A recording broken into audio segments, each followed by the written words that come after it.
For years, agents have described securing the border as a game of cat and mouse. From bonsai runs with hundreds of illegal immigrants crossing all at once, to single, double, and triple layered fencing and a much calmer border. Politicians call Yuma the model for securing the border, but the defense strategy has shifted to keep a brutally violent drug war from spilling over into the United States. In Mexico, tens of thousands have been murdered, including children, reporters, and police officers.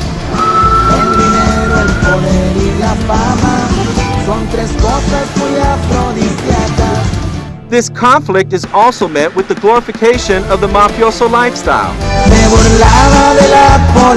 Meanwhile, Americans spend upwards of $30 billion a year on drugs. Gun laws have also made it easier for cartels to arm themselves. Tonight, the KSWT News 13 team brings you a special report, Border Wars. More agents, more arrests, more drug busts, more technology, more special forces, more fencing, yet the threat and fear of violence remains constant. We'll also hear from a former Mexican reporter que me iba a matar, who shares her story about living in fear, plus filmmaker Charlie Min. You're the baby decapitated. His documentary, 8 Murders a Day, gives voice to the victims and raises awareness to what he calls a humanitarian failure. People don't understand, I don't think, the size and the scope and the brutality of what's going on. Meantime, as we air this report, cash and weapons are flowing south, while illegal immigrants and drugs are flowing north.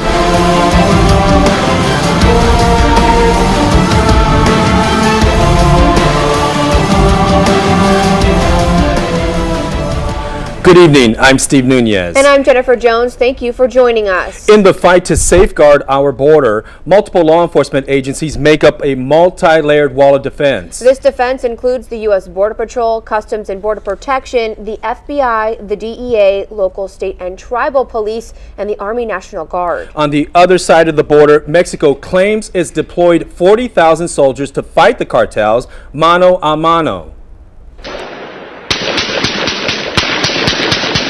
Under former President Felipe Calderón, Mexico declared war against the cartels in 2006. In taking on the cartels, soldiers have staged attacks by destroying marijuana farms and have taken over police forces riddled with corruption. But their efforts have been overshadowed by the violence-racked country where mass graves and beheadings are commonplace. And to understand how far we've come in securing our border, we first had to look at where it all started, the fight to stop millions of illegal immigrants from coming across. KSWT News 13 reporter Stephen Comer joins us now with more on what it was like when there wasn't much of a border fence. Stephen. Steve, Jennifer, just 7 years ago, illegal immigrants would team up with drug smugglers. Together, they orchestrated what's now known as bonsai runs. That's when they'd run across the border all at once, so the agents couldn't catch them all. There's an old expression, there is strength in numbers. Anywhere from 30 to maybe 100. It's a saying the U.S. Border Patrol knows all too well. They're called bonsai runs. Dozens, sometimes 100 or more illegal immigrants trying to cross the border all at the same time. Scott Derenick has been a Yuma Sector Border Patrol agent for 12 years. He's experienced bonsai runs firsthand. It was exciting. We had to work together. It took teamwork. There were not a lot of us out here. The idea is simple. If enough people make a run for it, Border Patrol agents simply cannot catch them all. And for a while, it worked. Illegal immigrants bypassing the fence dozens at a time. Sometimes it would be underneath the fence, sometimes over the top, or both. While drug smugglers took advantage of the tactic, Agent Derenick says most bonsai runners were ordinary people. Children, families, grandpa, grandma, everybody. Back in the day, only 2 obstacles stood in their way: the original border fence and Border Patrol agents like Scott Derenick. But changes were made, and by 2007, illegal immigrants and drug smugglers faced new obstacles. I think probably the fences was a major factor, at least in terms of the large groups coming in. I think they're a thing of the past for now in this area, and we'll just have to see. In 2003, agents arrested more than 56,000 illegal immigrants. The number of arrests more than doubled by 2005, but in 2007 dropped dramatically below 38,000 after federal government built a double-layered fence along the same area. And during this time period, the Yuma Border Patrol increased its overall number of agents from 358 to 825. By 2007, the popularity of bonsai runs fell significantly. For Border Wars, I'm Stephen Comer, KSWT News 13. In Yuma, the Border Patrol claims agents have achieved operational control. Politicians point to fewer than 10,000 arrests as a measuring stick for defining a secured border. The Border Patrol says double and triple layered fencing has played a key role. Right now, some type of fencing stretches across all 126 miles within the Yuma sector, including enforcement zones with double and triple layered fencing. Across the entire border, the number of arrests have dropped to the lowest numbers since 1972. Still, there are politicians and border security hawks who believe the U.S. border with Mexico isn't secure enough. Today, there are more than 21,000 Border Patrol agents. The fence stretches from San Diego to Yuma. From there, it continues into Texas. The fence mostly stands 21 feet tall. It is cemented in a 3-foot wide trench 6 feet deep into the ground. During his first term, President Barack Obama's administration has deported a record 1.5 million illegal immigrants. KSWT News 13 reporter Felicia Martinez joins us now to break down the numbers. Felicia. Steve, Jennifer, about half of all criminal illegal immigrants are repeat offenders. That means agents have busted them coming across illegally twice. According to the Office of Immigration Statistics, 409,000 illegal immigrants were deported in 2012. Just over 1,200 were convicted for murder, 5,500 convicted for sexual assault, more than 4,400 convicted for crimes involving drugs, and slightly more than 36,000 were convicted for driving under the influence. Overall, Mexican nationals account for more than 75% of all illegal immigrants arrested. The next leading countries are El Salvador, Honduras, and Guatemala. For Border Wars, I'm Felicia Martinez, KSWT News 13. Still to come, the agonizing work of migrant workers. Special report. Do you ever see an end to all of this? As long as we're smoking weed, no. Filmmaker Charlie Min shares his documentary, 8 Murders a Day. Also coming up, Carlos prays for another chance to cross illegally. KSWT News 13 reporter Karen Castro, the main magnet that lures illegal immigrants to cross. Plus, the song of a migrant worker. KSWT News 13 reporter Marie Hamill has more on the day in life of a farm worker. Could a guest worker program stop illegal immigration? But first, we pay tribute to U.S. Border Patrol agents Hector Clark and lead agent Eduardo Rojas Jr. Both agents were killed in 2011 when a train struck their vehicle while chasing down illegal immigrants near Gila Bend. Agent Clark, a native of Yuma, was 39 years old. Agent Rojas was only 34.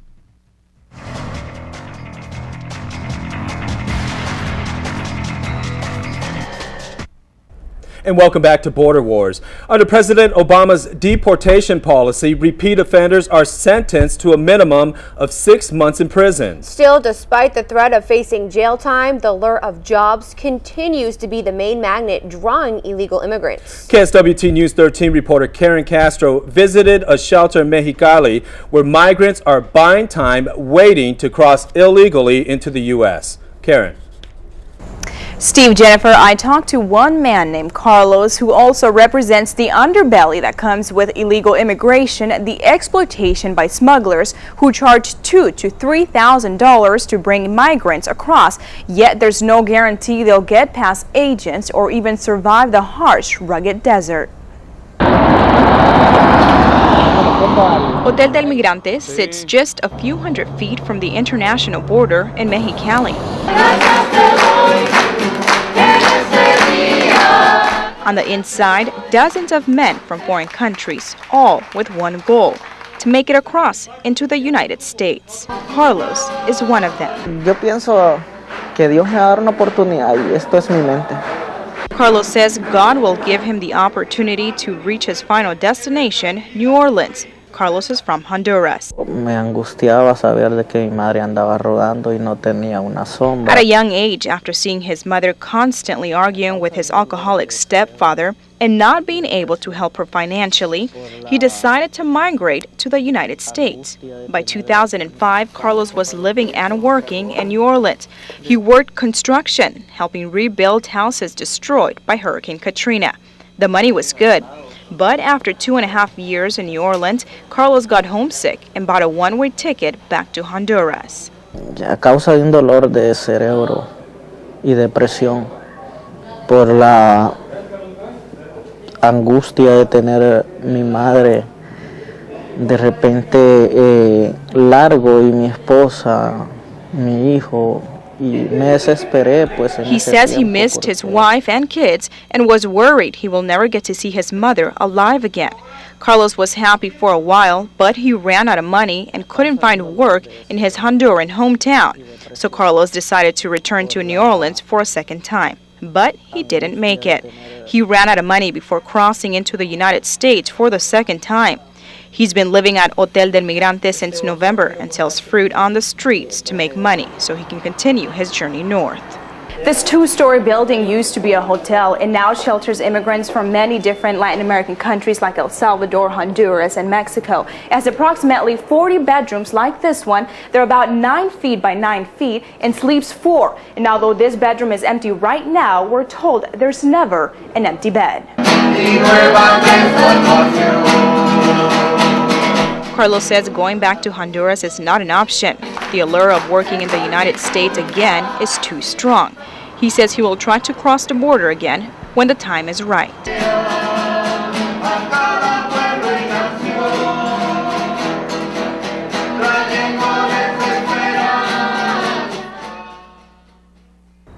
We checked back in with Hotel del Migrante. They tell me since our visit, Carlos left the shelter and is headed back into the United States, but they do not know if he made it across. For Border Wars, I'm Karen Castro, KSWT News 13.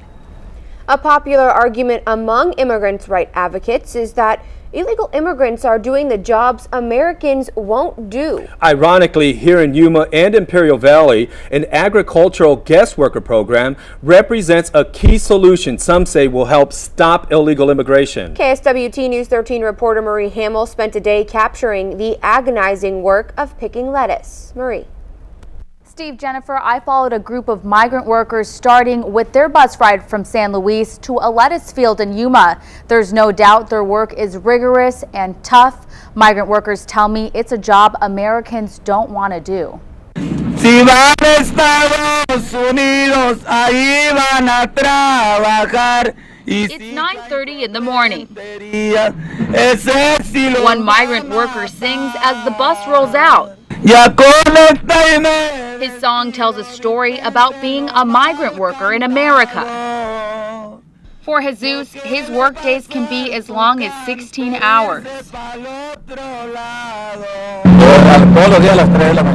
Jesus says his day normally starts at 3 in the morning. But on this day, migrant workers are getting a late start because of the cold weather. They have to let the lettuce thaw out before they start picking it.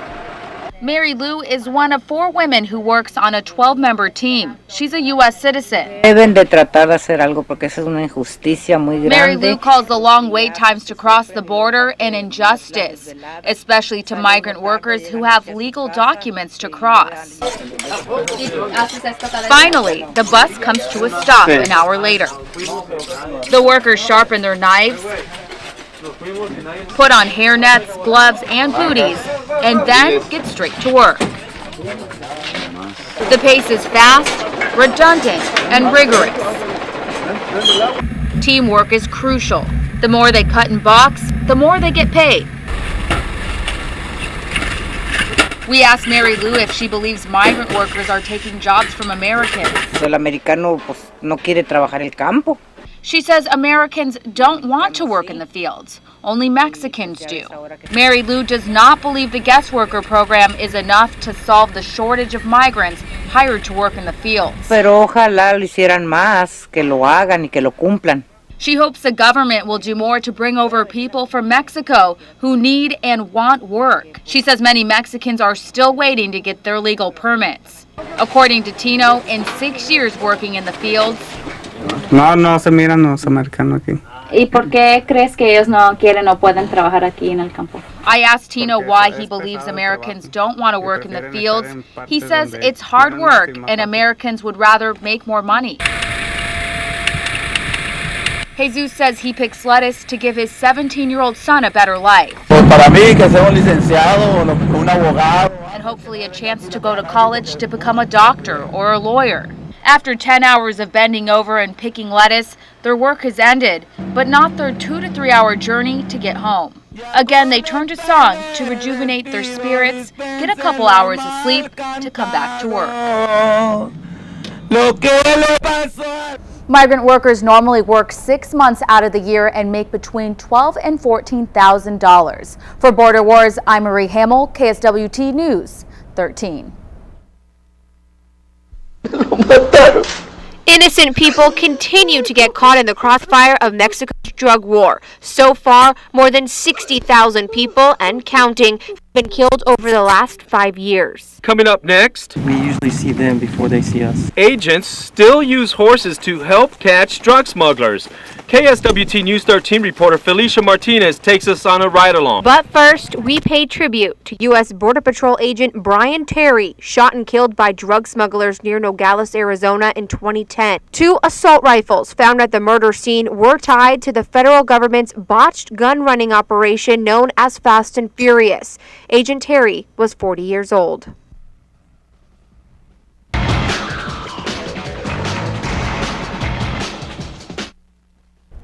So how far have we come in securing our border? Republicans want more enforcement, including a military presence. Democrats want a pathway to legalization for the 11 million illegal immigrants already living in the country. So where do we stand? According to the government's own report card, since 2007, it's achieved 3 security goals: to increase the number of agents, build 700 miles of fence, and eliminate catch and release tactics, and instead prosecute all immigrants caught crossing illegally. Now, right now, the government is still in the process of achieving operational control over the entire 2,000-mile border. But again, politicians are split when it comes to defining operational control.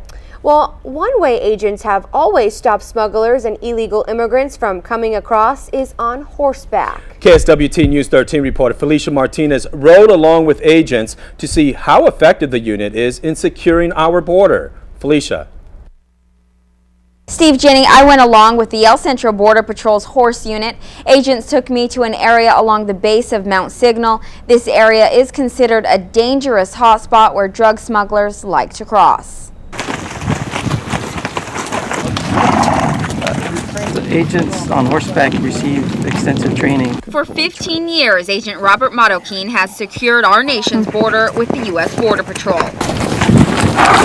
Marroquin leads a team of 61 agents who make up the El Centro Sector Horse Unit, started in 2002. On most days, he and his horse Charlie head out to remote desert areas. We usually see them before they see us. To track down dangerous drug smugglers and illegal immigrants, it didn't take long for Marroquin and his team to spot evidence. About a mile into the ride, they find footprints, a sign a group of smugglers or illegal immigrants had passed through the area. What do you look for while you're out here? We're looking for any unnatural disturbance in the sand that would indicate an illegal crossing. Marroquin says disturbances like footprints often lead agents to as many as 20 or more illegal immigrants traveling in groups. Do you feel safe being exposed on a horse? Yes, because agents on horseback receive extensive training, and we usually see them before they see us.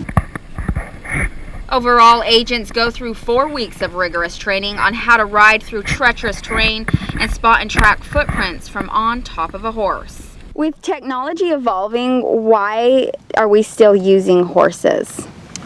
The horses allow us to access areas that are very remote or very rugged. Agents still use horses even today to get to places where ATVs cannot get. The cost of a Mustang is less than the cost of an ATV. The work life of a horse is also longer than an ATV. We get an average of 5 or more years out of a horse when we get 2 years out of an ATV. The El Centro Sector Horse Unit tells me they typically go out on patrol at night, and that's usually when they arrest drug smugglers and immigrants. For Border Wars, I'm Felicia Martinez, KSWT News 13. Every day, hundreds of illegal immigrants and drug smugglers cross the border illegally into the desert. Border Patrol uses a wide mesh of technology to try to stop them. This technology includes cameras, sensors in the ground, on towers, on the back of mobile trucks, and in the air. This technology has played a key role in reducing the number of crossings. Mexico's deadly drug violence often ends with gruesome discoveries. In Acapulco, police found 5 heads on the side of the road, next to a preschool. Coming up next, Que me iba a matar. a former Mexican reporter talks about living in constant fear. KSWT News 13 reporter Stephanie Sanchez has more on the unwritten rules of what to report and what not to. But first, we pay tribute to Border Patrol agent Robert Rosas Jr., shot and killed in 2009 by a group of illegal immigrants near Campo, California. Agent Rosas, a resident of El Centro, was 30 years old.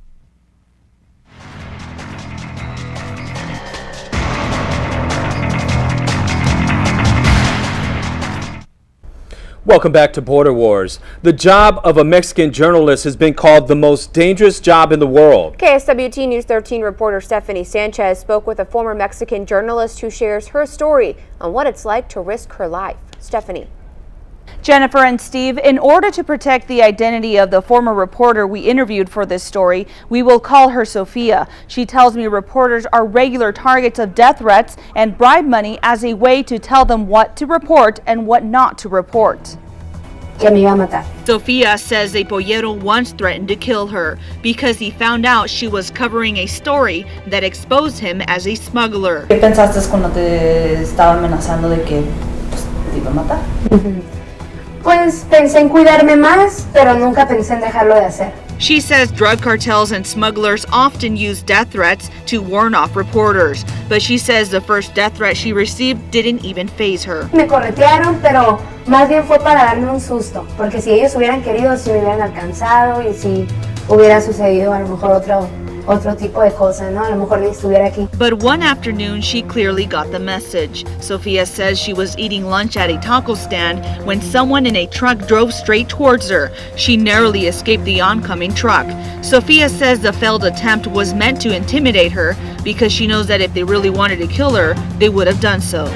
No es totalmente, perdón, la realidad, lo que es realmente. Las notas se maquillan mucho. Sophia explains much of the news in Mexico is either sugar-coated to make corrupt government officials look good. The same goes when it comes to covering crime stories involving cartels. Es una forma de apoyo mutuo, ¿no? O sea, yo te apoyo con dinero, tú me apoyas con una buena nota. Sophia says the corruption in Mexico runs like a food chain. Trabajan compaginados con lo que es la policía los cubre, ellos les sueltan un dinero y así es una cadenita. She says drug cartels bribe politicians, which in turn bribe police, and in the end, the Mexican media. Sophia admits eventually she became a part of this food chain and accepted envelopes with cash inside. Tienes que aceptar ese tipo de corrupción porque si no trabajas. She says she had to accept the corruption or risk losing her job and her life. In Mexico, 67 reporters have been killed in the drug war. Sophia says she simply quit working as a journalist because the risk outweighed her paycheck and her passion to report the news. For Border Wars, I'm Stephanie Sanchez, KSWT News 13. Since the start of Mexico's drug war in 2006, cartels have stepped up their attacks against journalists. 106 journalists have been killed in the last 6 years alone.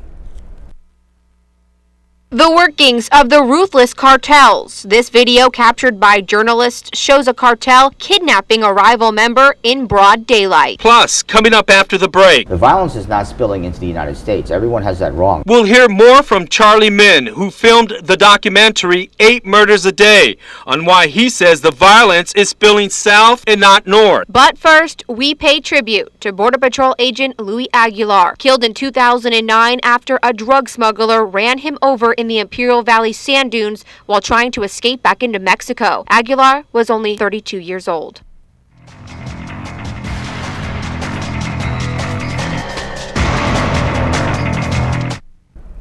Capturing the violent drug war on film is an emotional, eye-opening experience. I sat down with filmmaker Charlie Min, who directed The New Juarez, a follow-up to his documentary 8 Murders a Day.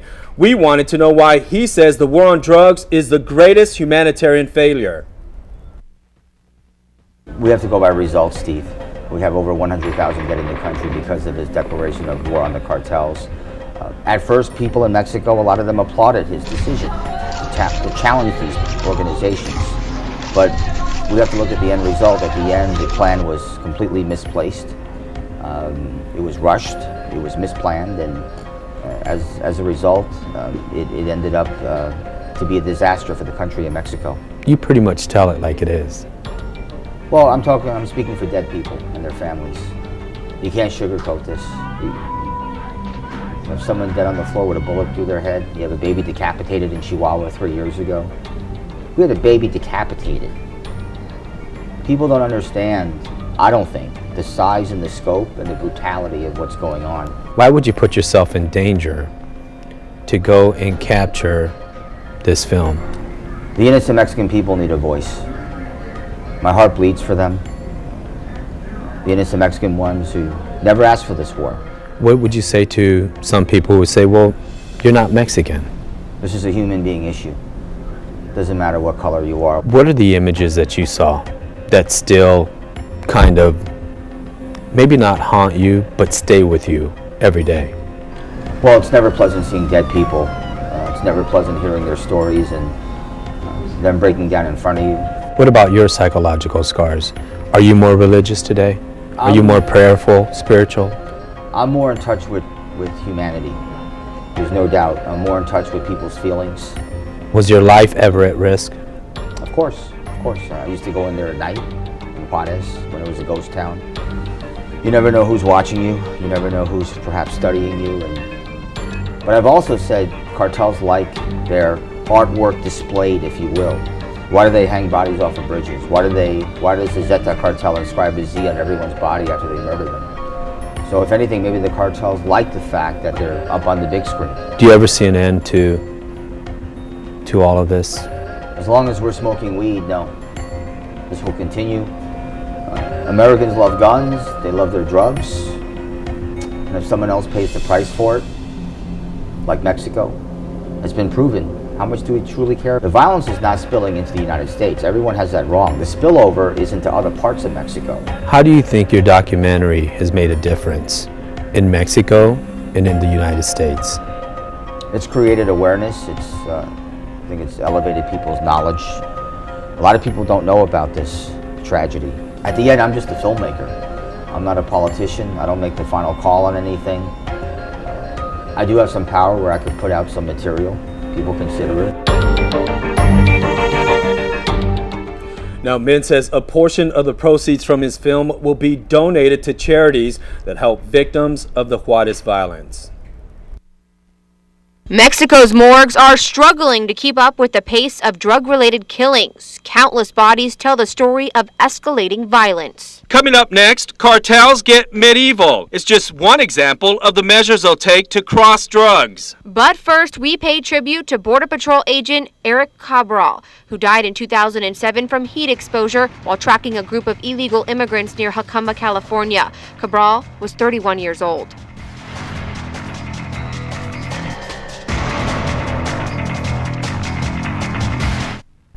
Besides drugs, cartels also have what seems to be an endless supply of money. They use that money to find new ways to smuggle across drugs and people. Border Patrol agents have found tunnels equipped with electricity, ventilation, and even rail tracks for moving heavy payloads of drugs.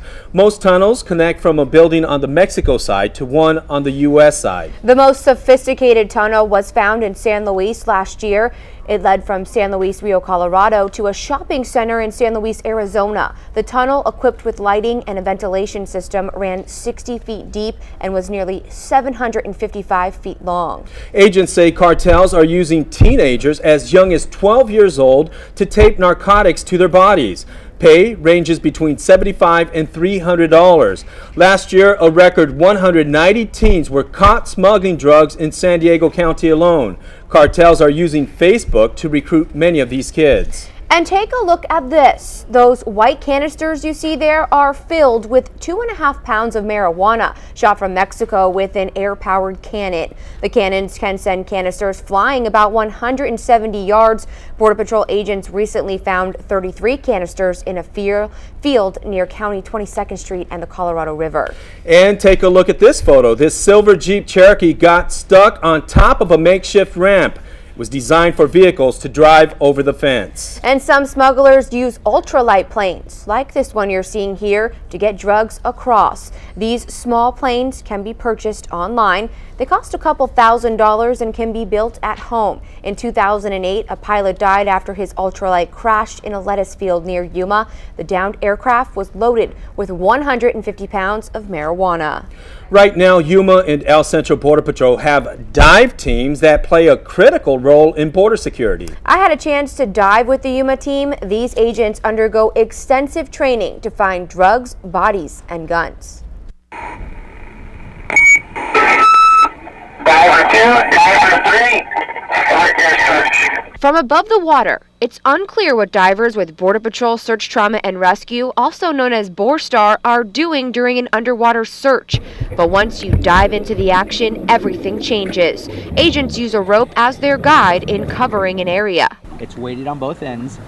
Every time we go one length of the line, we pick up a weight and we move it a few feet, and then we come back. The two-agent team combs the underwater surface looking for all sorts of evidence. Lost, missing items that may or may not have been the commission of a crime, persons underwater, vehicles, drugs, weapons. In this mock drill, agents are looking to recover evidence just as they would while assisting during a real investigation.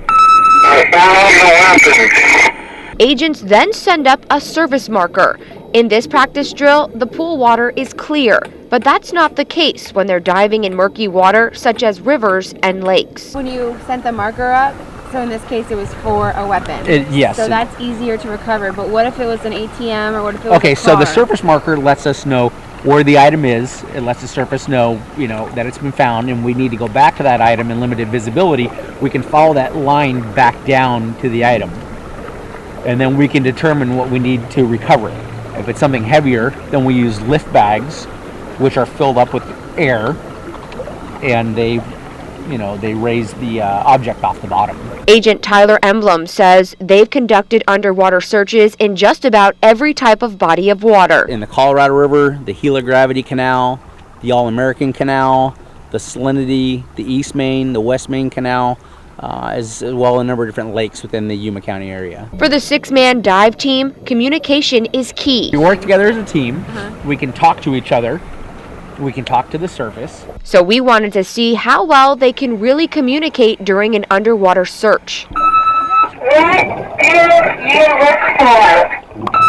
You look for people, vehicles, and anything that was evidence of a crime. Successful on your searches. Depending on accuracy of information, search area, and visibility, success can vary. For divers, each case is different.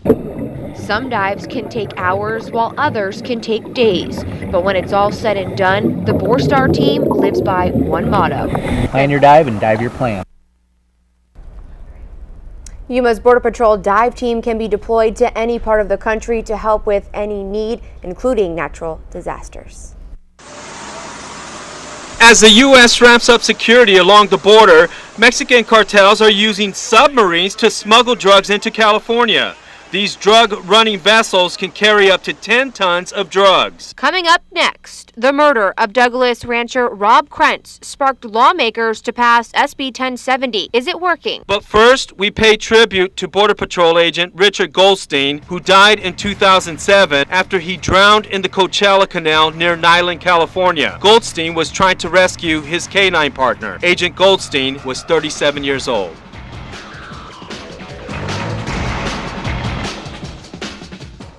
Welcome back to Border Wars. Cochise County Sheriff's deputies continue to search for the person who murdered Arizona rancher Robert Krantz. Deputies found Krentz shot to death on his cattle ranch in Douglas on March 27, 2010. Agents tracked footprints 19 miles from the crime scene to a mile before the Mexico border, leading investigators to believe a drug smuggler shot and killed Krantz.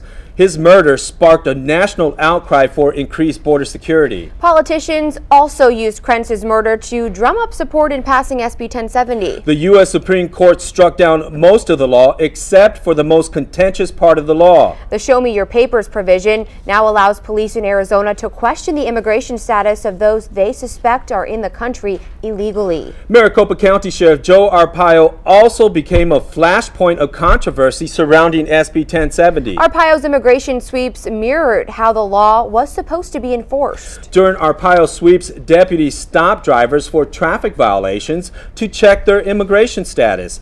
As of September 2012, the sheriff has 2 lawsuits pending against him involving racial profiling. Arpaio has repeatedly denied the claims, even though his office does not have a policy specifically barring the practice, nor any reliable internal method of ensuring it is not taking place. And recently, Washington lawmakers have been mulling over immigration reform. Democrats want a pathway to citizenship for all 11 million illegal immigrants already living in the U.S. Republicans want to send them to the back of the line. After losing badly among Hispanic voters in last year's election, Republicans say they need to address the broken system. This corrido is about a man named Jesus Malverde. Mexican drug traffickers pray to their patron saint for protection to get their drugs across.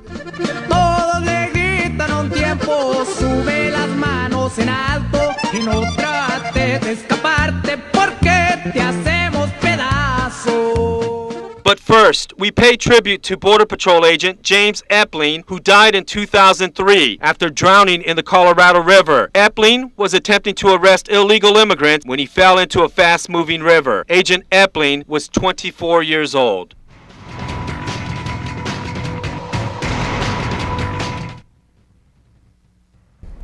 Many of the deaths along the border are caused from either sub-freezing temperatures in the winter or scorching summer heat reaching 120 degrees. Here, now to explain the challenges posed by Mother Nature is KSWT News 13 Chief Meteorologist Gary Frank. That's absolutely right. And let's start off with the most prevalent one, which is the heat. Now, the heat really becomes oppressive during the summertime when we can see temperatures in excess of 110 degrees. Our average number of 100-degree days is 118. Our average number of 110-degree days, 26 per year. And our 2012 maximum temperature was 116. Now that's even 8 degrees away from our all-time record of 124. So that heat can be very, very difficult for the body to handle. On the same end of the spectrum, we're talking about cold temperatures. Average number of 40-degree days, 26. Winter minimum, 26 degrees. And our all-time low is 18. And as Gary just explained, crossing the open desert without food, water, and shelter can be deadly. KSWT News 13 reporter Stephen Comer joins us with more on the deadly risks of exposure to the elements. Stephen. Jennifer, Steve, I asked Dr. Matthew Dixon from the Yuma Regional Medical Center Emergency Room to explain the conditions caused by heat stroke and hypothermia. His explanation gives you an idea of what some illegal immigrants experience when crossing without proper equipment. Heat stroke comes in two forms. There's heat, the mild form, which is heat exhaustion. And that starts out with simple feelings like cramping, nausea, vomiting. It might feel like you have the flu. But if you don't fix the symptoms, they get worse. And then you become into what's called heat stroke, and that's a life-threatening illness. And one of the big differences between heat exhaustion and heat stroke is a change in your mental status. Again, you get confused. It can start out with just bad judgment. It can have, you can be ataxic, which means you're wobbly, kind of like you've had too many to drink. But then it can become more serious where you can ultimately end up in a coma and die. But unfortunately, some of them get out there without proper preparation. They don't have water. They don't have, and they go in the day dressed inappropriately in heavy, dark clothing. And we unfortunately had some very sad cases of immigrants dying or getting very ill. We seem to have them every summer, unfortunately. Dr. Matthews says the symptoms of hypothermia from exposure to cold can be very similar to heat stroke. People suffering from either can become confused and disoriented. For Border Wars, I'm Stephen Comer, KSWT News 13. They take an oath to serve and protect. However, some Border Patrol agents end up on the wrong side of the law. In the past couple of years, 2 Yuma Sector Border Patrol agents allowed the cartels to corrupt them. Most recently, 25-year-old Aaron Anaya got busted after agents recorded him on camera smuggling 150 pounds of marijuana in his patrol vehicle in late November. His trial is still pending. In March 2012, 34-year-old Michael Atondo got busted for smuggling more than 700 pounds of marijuana using his patrol truck. Atondo is currently serving 8 years in federal prison. When we return, a final thought on our special report, Border Wars. But first, we pay tribute to Border Patrol agent Aurelio Valencia, who died in 1996 after he was hit by a vehicle at a checkpoint near Glamis, California. Agent Valencia was assigned to the Yuma sector. Valencia was 32 years old. Immigration and border issues are important in the desert Southwest because they're happening in our own backyard every single day. Tonight, we've taken a look at the border past and present. What used to be an imaginary line separating the United States and Mexico has become a 3-layered fence. We've shown you how smugglers try to smuggle people and drugs. It's a 3-dimensional game of chess using land, sea, and air, often ending in a stalemate. You've seen other people risking their lives to cross the border for better jobs, better education, and to achieve the American dream. We've also shown you the people sworn to defend the borders, some of them making the ultimate sacrifice. And that's all the time we have for you right now. For Jennifer Jones, I'm Steve Nunez. Thank you for watching KSWT News 13, a special report on Border Wars. Have a great night.